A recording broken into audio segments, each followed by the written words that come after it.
The harvest came in on a Thursday in the last week of September, which was later than I had planned and earlier than I had feared, which is about as well as a Kansas harvest goes in a drought year.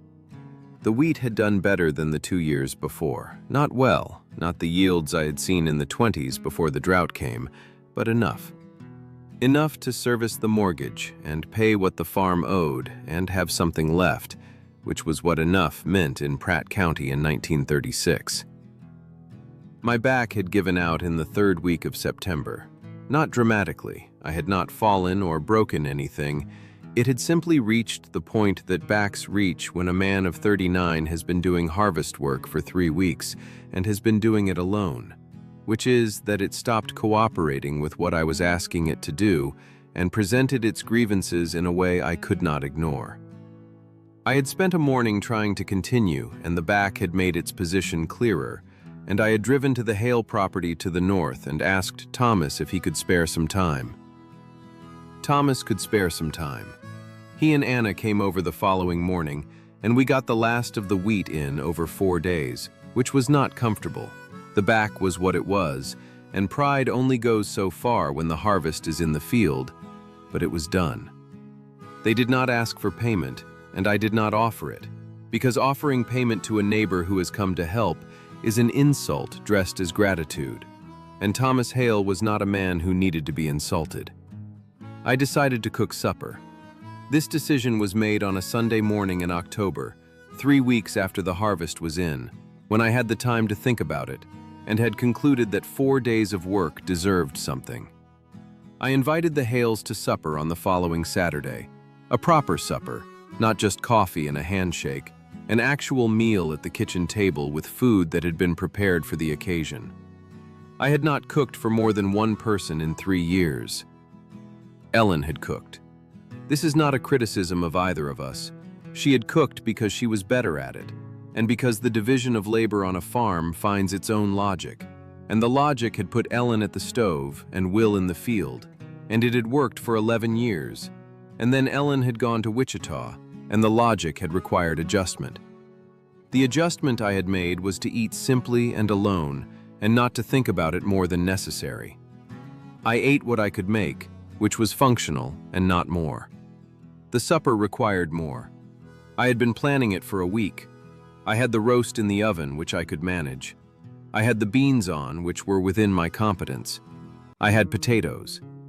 What I did not have, and what I had attempted and failed to have, were the biscuits. Biscuits had been Ellen's domain, and I had watched her make them hundreds of times and had absorbed approximately none of the process beyond the fact that it involved flour and buttermilk and some manipulation of these elements that produced, in Ellen's hands, something light and specific and right, and that produced in my hands on a Saturday afternoon in October a dough that had the consistency and appearance of something I did not want to serve to guests. Anna Hale arrived at 4:30, which was half an hour before I had told them supper would be ready, which I was going to have to revise because supper was not going to be ready at 5. And she arrived before Thomas because Thomas, she said at the door, was coming in from the south field and would be along. I was at the kitchen table with the biscuit dough when she knocked. "Will," she said.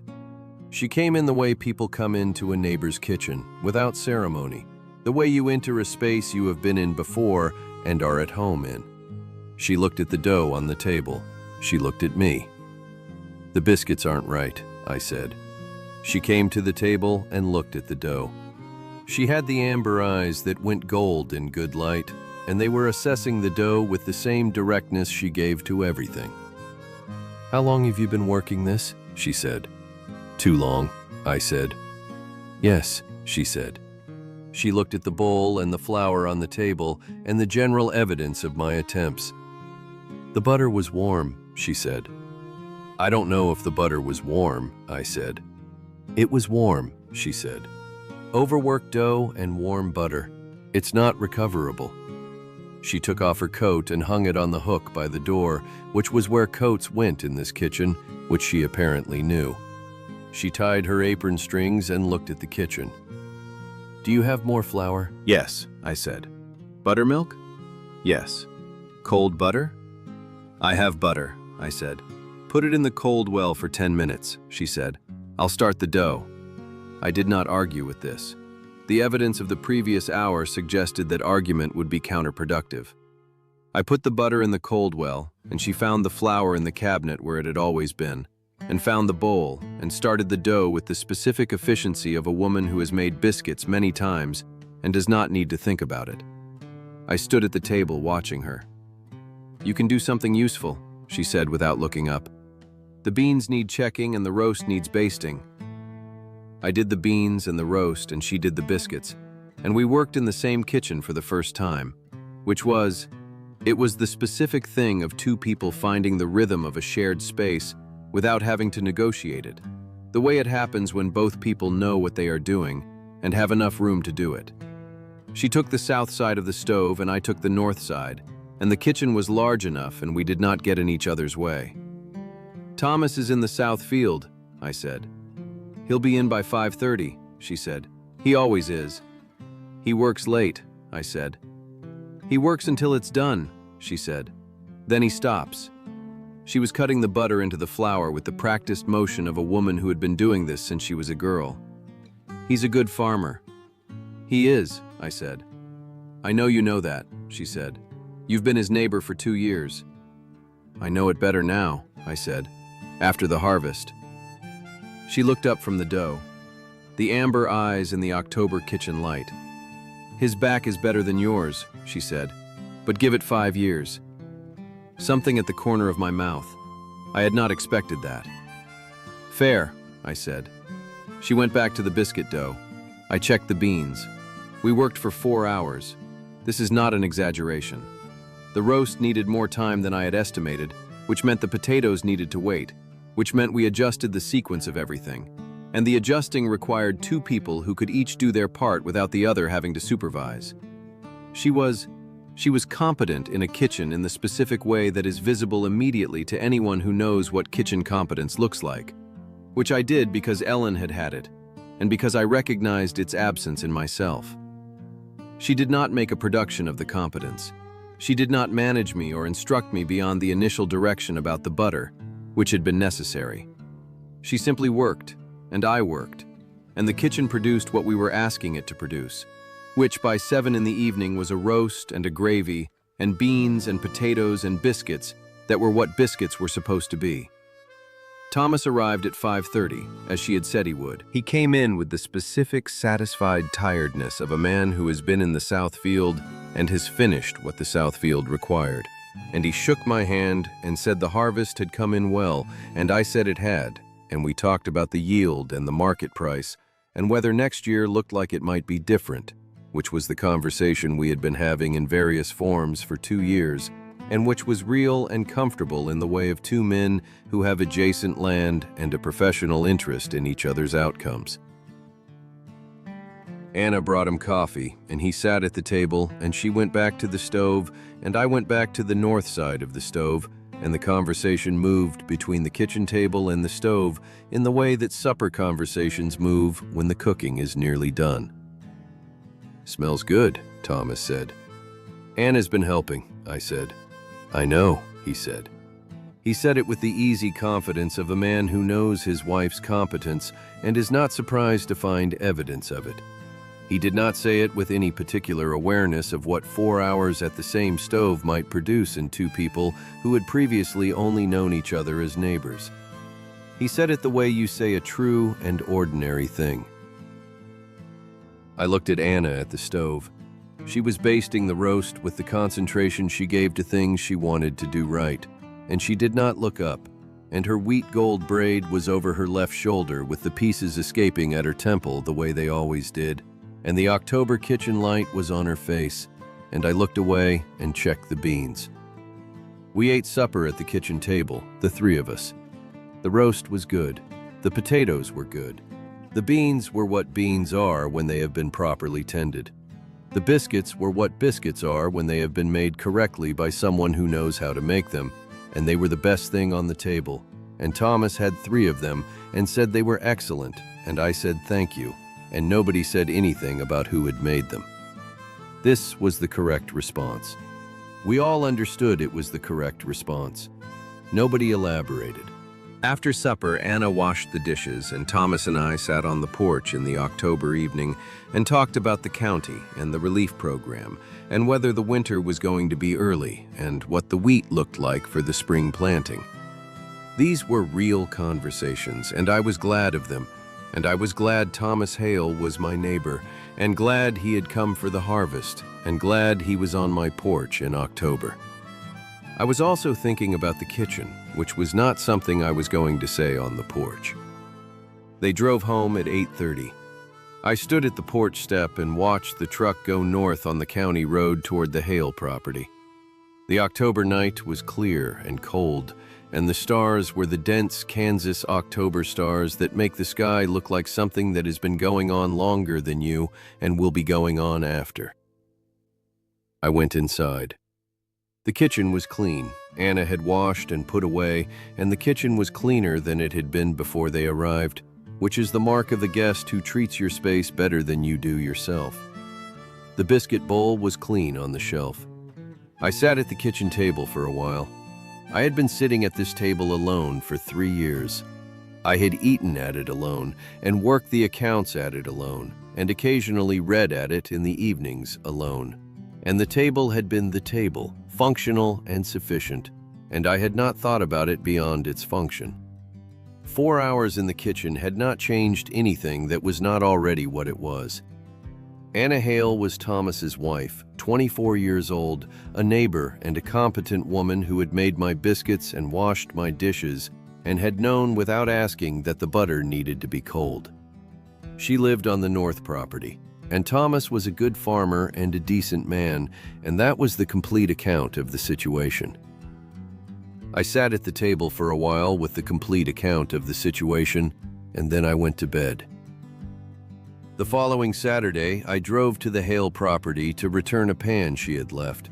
She had brought a pan for the gravy that I had not had the right size of and had left it, probably intentionally, as a reason that could go unremarked.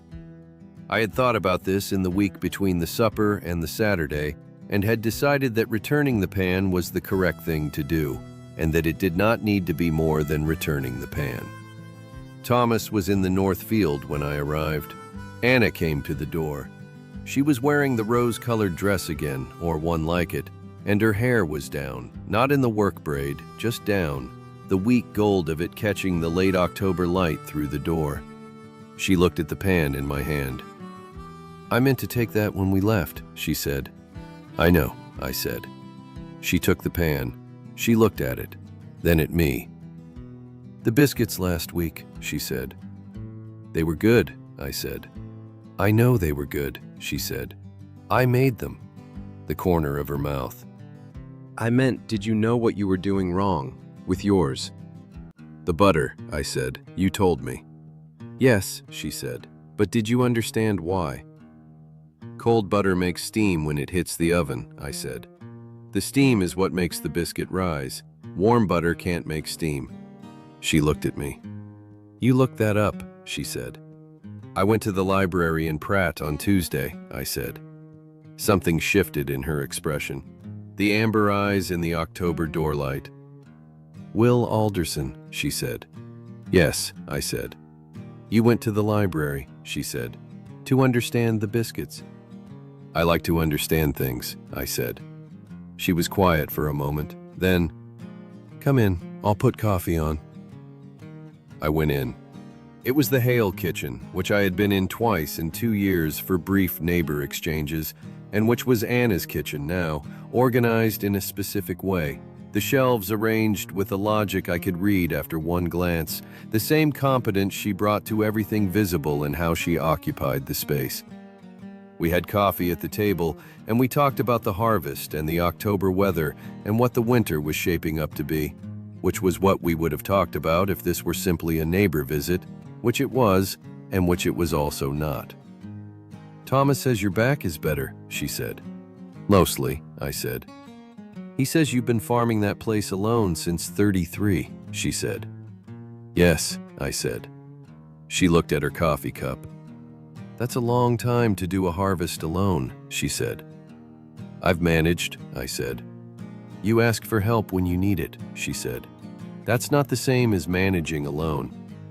I looked at her. No, I said. It isn't. She was quiet. Outside, the October afternoon was going about its business, the light going lower, the cold settling in the way it settles in Kansas in October, which is with the specific conviction of a season that has decided it is arriving, and is arriving. Anna, I said. Yes, she said. Thank you, I said, for the harvest, and for the biscuits. She looked at me with the amber eyes.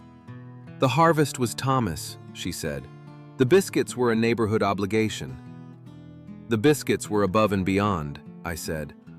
They were necessary, she said. You were going to serve those to people. Yes, I said. I couldn't let you do that, she said, the corner of her mouth again.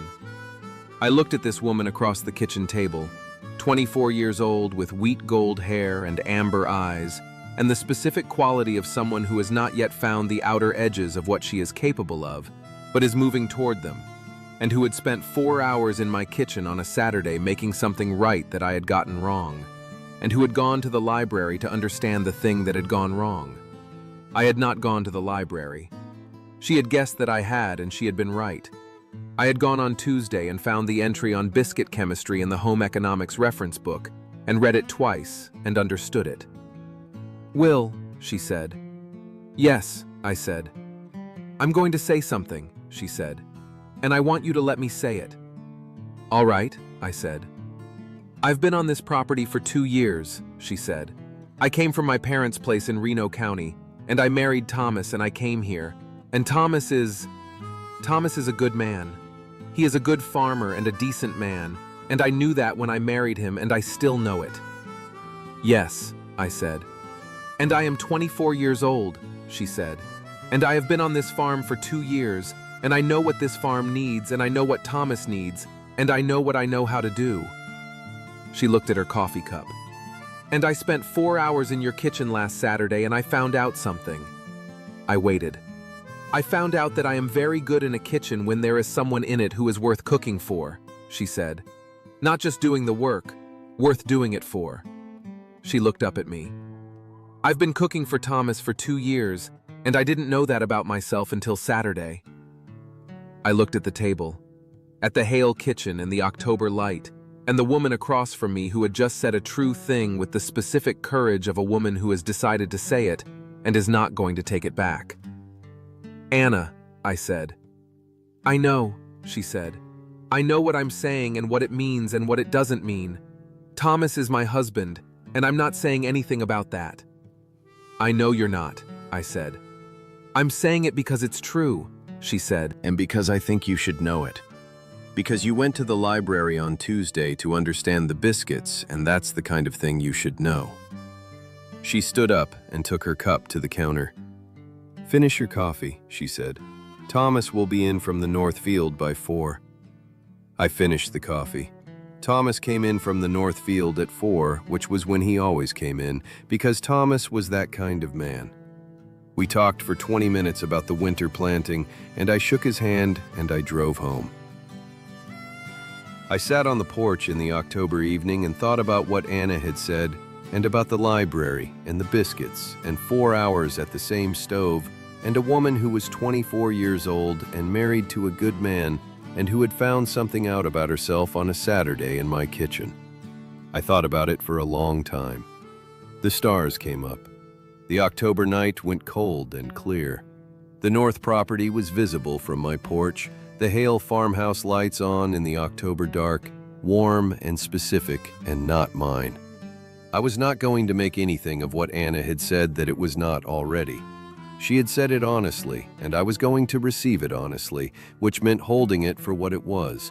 A true thing said between two people who had been in a kitchen together and had found something out, and not making it into something it couldn't be. What it was enough. What it was, in its own way, the specific kind of more than enough that arrives when you have not been expecting it and cannot entirely account for it. The biscuits had been good. The butter had been cold. I knew that now.